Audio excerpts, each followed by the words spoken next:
রাধে রাধে বন্ধুরা, কেমন আছো? এ দেখো, কালকের থেকে দাঁতে ব্যথায় মরে যাচ্ছি, যেন ব্যথার ওষুধ খেয়েও ঠিক থাকতে পারছি না।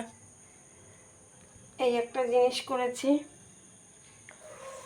আদা, গোলমরিচ, লং আর একটু দারচিনিও দিয়েছি, আর হচ্ছে তোমার ফিটকারি, একটু লবণ দিয়ে জল ফুটিয়ে নিলাম। এই গরম জলে এখন কুলি করব।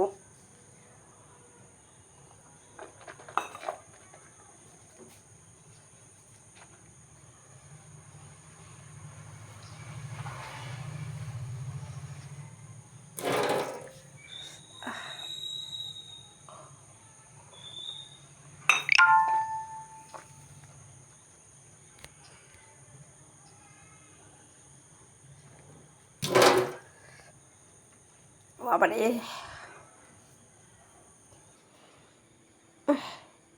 গতবার পূজার আগে, দুর্গাপূজার আগে এরকম ব্যথা শুরু হলো।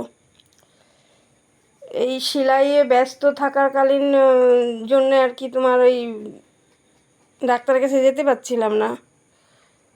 ছেলে ব্যথার ওষুধ এনে দিয়েছিল, এক পাতা ব্যথার ওষুধ খেয়েছিলাম, তাতেও কিছু হলো না।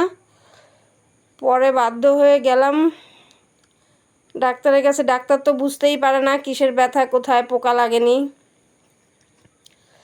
তারপরে কি হলো, দাঁতটা ফুটা হয়ে গেল, একটা দাঁত এই উপরের মাড়িতে। তারপরে কিছুদিন কি, বেশি দিনও না, এই ধরো 15-20 দিন। তারপরে ফুটা হয়ে যাওয়ার পরে ডাক্তারের কাছে গেলাম। ডাক্তার প্রথমে বলল ছিল করবে, পরে তো রাখার মতো, ছিল করার মতো ব্যবস্থা থাকলো না, তুলেই ফেললো। ওই দাঁতটা যখন তুললো, ঠিক তখনই তোমার হচ্ছে নিচে আসলাম আমি। আসার পরে আমার যে দাঁতটা তুললো সেটা না যত ব্যথা, তার এই পাশে উপরে একটা দাঁত ভীষণ ব্যথা। তো আমাদের ওই দাঁতের ওখানে একজন পরিচিত ছিল, আমাদের পাড়ারই ছেলে।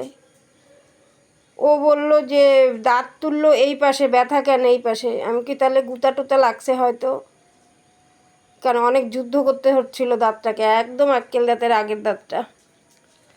সেই ব্যথা নিয়ে আমি গোটা বছর যেন এই পাশ দিয়ে কিছু খেতে পারি না, মনে হয় দাঁতটা নড়েই গেল, এরকম শক্ত কিচ্ছু একটা, মানে ডাটাও চিবাতে পারি না। এইভাবেই আছি, তাও আর যাইনি ডাক্তারের কাছে। যে ওরা কিছু ধরতেই পারে না, তাহলে আর কি হবে গিয়ে। এই ব্যথাটা কালকে হঠাৎ সকাল থেকে অল্প অল্প অল্প অল্প ব্যথা, একবার উপরে দাঁত করছে, একবার নিচে দাঁত করছে, করতে করতে রাত্রেবেলায় তোমার অসহ্য যন্ত্রণা। এই করেও কালকে ব্লাউজও সেলাই করেছি, দুটো বোধহয়। রাত্রেবেলায় তো অসহ্য যন্ত্রণা হলো। তারপরে কি করব, এই বুদ্ধি পাচ্ছিলাম না। তখন এই যে তোমার আদা, গোলমরিচ, লং, ফিটকারি, লবণ এগুলো দিয়ে জলটাকে ফুটালাম ভালো করে। অনেকটাই ফুটাতে হবে, রসটা যাতে জলের ভেতরে আসে, জলের কালারটা চেঞ্জ হতে হবে, মানে হাফ হতে হবে। ওটা দিলাম, ওটা দিয়ে কুলি করলাম। একটু কমলো, পরে ওষুধ আনলো, ওষুধ খেলাম। বাবা, এটা তোমার কটা হবে, 9টার মধ্যে ওষুধ টষুধ সব খাওয়া হয়ে গেল কুলি করে। 12টার মধ্যে আবার ব্যথা শুরু হলো। ওই ব্যথা নিয়েও তাও 3টা ব্লাউজ কেটেছি কালকে রাত্রেবেলায়। আজকেও সকালবেলা অল্প অল্প ব্যথা করছে। কি হবে জানি না, আবার যদি দাঁত তুলতে হয়। আমার দাঁতই চলে গেল যেন, 5টা দাঁত তোলা হয়ে গেছে, আমি এখন কিছু খেতেই পারি না।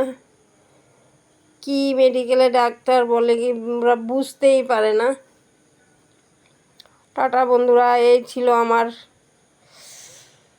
দাঁত ব্যথার কাহিনী, তাই তোমাদের সঙ্গে শেয়ার করলাম।